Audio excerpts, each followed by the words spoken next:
C'est au bord de la rivière Tungabhadra au Kerala, dans le sud de l'Inde et au début de notre ère, que commence le 16e anneau du serpent.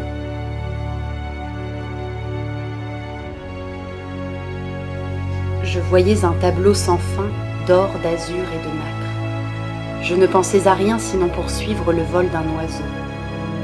Était-ce l'océan que j'avais découvert enfant, après 3 jours de marche, sur la côte de Malabar, ou le ciel de Vijayanagar? M'étant choisi un point fixe dans ce décor qui n'en comportait aucun, j'avais commencé à dessiner avec mon regard une spirale. Elle me permettrait peut-être d'atteindre les limites de cet infini où je me trouvais.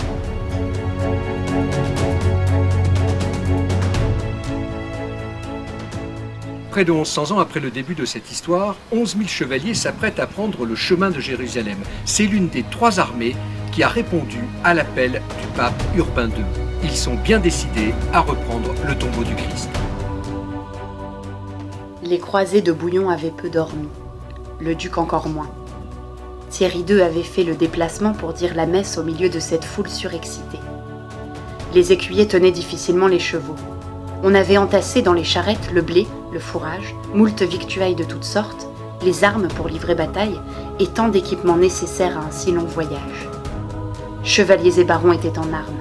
Côtes de mailles, lances, épées et boucliers scintillaient sous le soleil de ce 15 août 1096.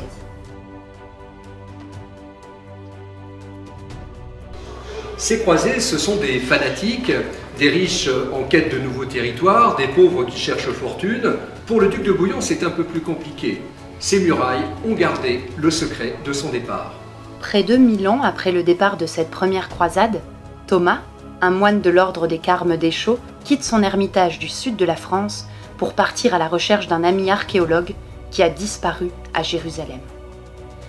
Il lui faudra découvrir le lien mystérieux qui existe entre cette disparition, le sud de l'Inde et les croisés de Bouillon. Thomas est un ermite. C'est un moine qui passe sa vie à peindre des icônes et à prier. Cela ne le prépare pas vraiment à mener une enquête policière et pourtant il est le seul à pouvoir résoudre cette énigme. Le 16e anneau du serpent est un thriller palpitant aux personnages très attachants. La Kabbale, les philosophies orientales, le symbolisme des icônes, l'évangile gnostique de Thomas sont autant de clés qui permettront, peut-être, de résoudre cette énigme qui réserve encore bien des mystères.